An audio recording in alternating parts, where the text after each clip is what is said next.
Patty and Ruthy, thank you. Ruthy, thank you so much for allowing me to share some of my knowledge that I so much want to impart with people in our community. Sometimes I spill my beans into a YouTube video and put them up when something really pertinent comes up with health. And there's a few things that, just as a first approximation, as maybe if we get to do this more often, I don't know, but to share with you a few things that are so important and so crucial for all of us. And we talked last time a little bit about bone density. And so we know that now there's a difference between people that their body tends to be more acidic versus creating a diet that is rich in alkalinity. So then we go, well, what does that even mean, right? So we go, okay, we know that alkalinity comes in the form of root vegetables. We know that it comes in the form because they're high in minerals. We know that it comes in kale. We know that a high acid loading diet comes from beef, and it comes from simple carbohydrates. It comes from all that white processed flour and white processed sugar. Okay, we know that, but still, why do some people who live their lives so healthy and they're eating vegetarian, and a healthy vegetarian, not like what people would eat in the past with Velveeta cheese on it or something, but or they're living vegan, and yet they're still having problems. So in my research and my quest for pulling in even fuller information, because I think some of us explore routes of going into being a vegetarian or practicing veganism or practicing even some people going into raw foods. I have a lot to say about that. I think, you know, the importance is we need to sprout our grain, and we need to get phytates out. So there's some really great science that is luscious behind that. If you're going to be a vegetarian, if you're going to be vegan, is that when you take your nuts, when you take almonds, just like in the old days, they soaked it in water overnight. And that actually washes off the phytates. And it allows the nut, it allows the seed, it allows the grain to just sprout. And in that just sprouting, the grain or the seed or the nut knows that if it keeps those phytates around it, if it keeps those around it, it can keep it protected. And it can last for a very long time until the conditions come just right, which may be soaking in the ground, and it washes off the phytates and allows it to sprout. In that sprouting, it makes it bioavailable. So now you're going to have a group of people that are still sprouting their nuts, and they're sprouting it, and it's anti-inflammatory, but they're still having some problems, right? We know people that are doing everything, but they're still having. So let's look at that. We're going to look at a couple of things that are very easy blood tests that you can do that's actually a genetic factor. And that is a big, big, big one. They never thought it was a big deal. Then I started looking into it, and I started recognizing it's a huge deal, and it's well more than 50% of us in this country carry this gene. And it's called the MTHFR gene, and it stands, and I'll write it out, but it'll also be on the flip video, so you'll have it.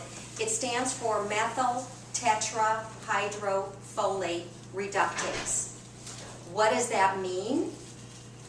It means that your liver, God bless our liver, right? It's so huge. It's this big. It's like, it's, aside from the skin, it's one of our largest organs, and it does a lot of work. It does 2 stages of detoxification. One is it draws the toxins in from the body, from pesticides, from your own cells making byproduct, for all of that. Our cells make a beautiful byproduct called garbage, and you've got to get it out, right? So, you know, our cells poop and pee, so to speak. We need to get that out. Even that, if you lived a perfect life, goes through stage 1 of the detoxification of the liver.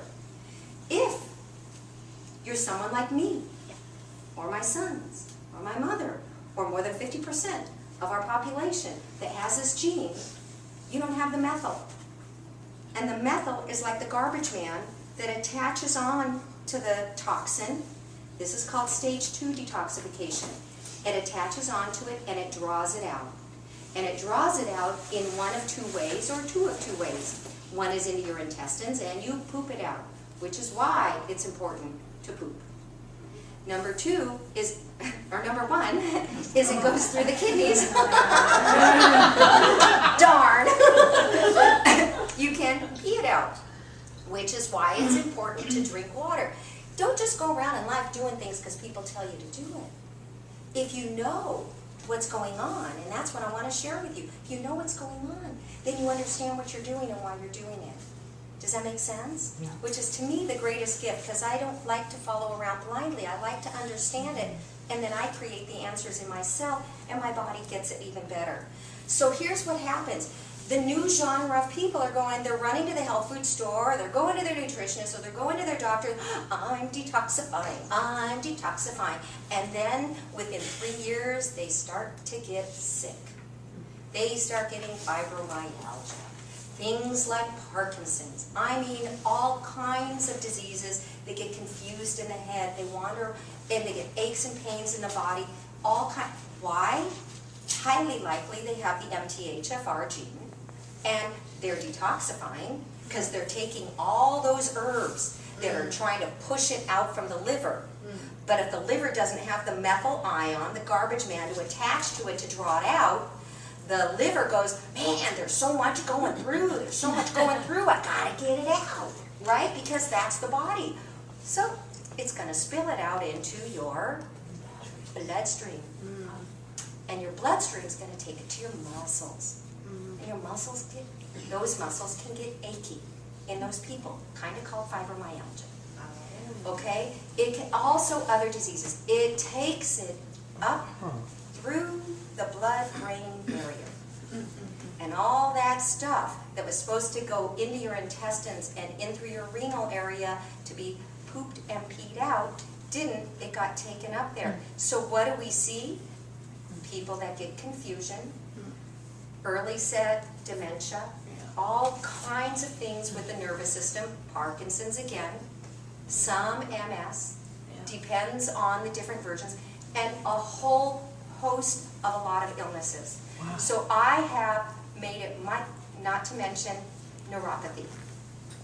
Hugely so neuropathy, because we need to have those B vitamins. We need to have the B12 to have the nerves be alive down our legs, into our feet, and into our hands. And what is such a big thing that you hear people say, I don't feel my legs. I don't feel my feet. I try to get up, I can't feel my feet, and then the people grip like this. So here we, in Walk for Life, here we, in Bones for Life, are teaching all of this, but with the bones and working and understanding the movement. But if we can help also our clients and say, go to your doctor and run this test. Go to your doctor and run this test. So you're not diagnosing them. You're helping them find this out. Now, what have I found out with this MTHFR gene? What are some other things that go on through the liver when the liver doesn't work well? Hepatitis. And? Cirrhosis. High blood pressure. Cholesterol issues. And cholesterol issues. So what do we have? We have an aging population because they haven't been methylating. It starts to add up. And those nerves are they're dying off in the legs, and nothing is getting through. And what happens? The liver produces too much cholesterol. And I'm talking about a person who has lived a healthy lifestyle. And they have, are you ready for this? Genetically high cholesterol. And of course, for years, I would ask the doctors, what does that mean to you? Genetically high cholesterol. What does that mean to you? Because I want to understand what you think genetically high cholesterol means. And I went, oh my God, I got it. Genetically, they have the MTHFR gene. So the liver isn't methylating out, and so the liver can't do what it's supposed to do. One of the things is it detoxifies. The other thing is it makes beautiful cholesterol so we can work well. Our body needs the cholesterol. But if it can't get the cholesterol out, suddenly we're having a dysfunction or a misfiring in how much cholesterol we're having. Now, how do I know? I experiment on the people I love the most. One of them being my mother. My mother, I was raised on the Adela Davis, kind of living, very healthy. She would steam green vegetables in the green water at the bottom. She'd squeeze the lemon in it, and she'd say, "L'chaim, this is to life. This is what my mother would do." Her mother was a doctor and a homeopath, and we would all drink the steamed green water with the lemon. It cleanses the liver. My mother ended up with high cholesterol out the wazoo. Not to mention high blood pressure out the wazoo they can't find out why. And neuropathy in the legs because they can't figure out why. So I went to the doctor and I said, I have a suggestion. Can we look and see, and this is just a Kaiser doctor, by the way, okay, so this is any system in the medical system. We ran the test. I was in a seminar in Washington, D.C. My mother's doctor calls me on the phone in Washington, D.C. and says, oh my God, this is brilliant, I have good news and I have bad news. Which one do you want to hear first? And I go, the good news. And he goes, you're right, your mother has the MTHFR gene. That means she doesn't methylate, she doesn't take the garbage out of her liver. So he says, you want the bad news? And I go, sure. He goes, she has the MTHFR gene. It's a problem. And he goes, now what do we do? And I go, that's a good question. Give me about a year and I will have it figured out. Wow. Okay. It took me a year. I contacted the best top-notch research scientists in nutrition in the country. And it's two things. So simple. It's B12. But hold on before you write that down. There's two types of B12. There's cyanocobalamin and there's methylcobalamin. There's your methyl. Okay, it's methylated. Okay, the other one? Cyanocobalamin, C-Y-A-N-O. Cobalamin. That one comes sublingual and it also comes as the shot. Which one? The cyanocobalamin. So, I love my mother. That meant I experimented on her. My mother says, when I lived in Israel, I always got the shot, and they give you B12 and B complex. I always felt so good. So I go, okay, she was young.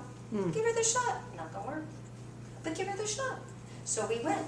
2 months getting her the shot. We came back. They did the blood test. They go, oh, your mom. She didn't improve, by the way. And she said, and the doctor says, oh my God, her B12 and her blood serum is so high, it's out of control. We have to stop the B12. And I go, that's because it's cyanocobalamin. She doesn't methylate. It's floating all around in the bloodstream doing nothing, and it can't go anywhere. It's stuck in a loop. Wow. I went to the health food store, I think for $12.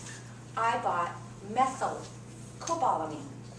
It's methylated. The garbage man's right there.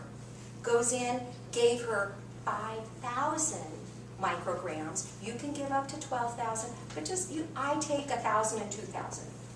So, and 1,000 is fine. You have to find out. It's a very simple, inexpensive, your insurance will cover it. Methylating the MTHFR blood test, because it's a very simple blood test. Now, I will tell you, my mother's doctor said, oh my God, I'm testing all my patients, including my mother. Because he too loves his mother. And his mother had undiagnosably high cholesterol, undiagnosably high blood pressure, and included numbness in the feet. And so now he's been helping her. And I said, do you know how much money we have just saved the Kaiser system? Yeah. So Kaiser loves this. Kaiser loves this, then they envelop this. So it's understanding that. Now, there's one other thing that you need aside from methylcobalamin.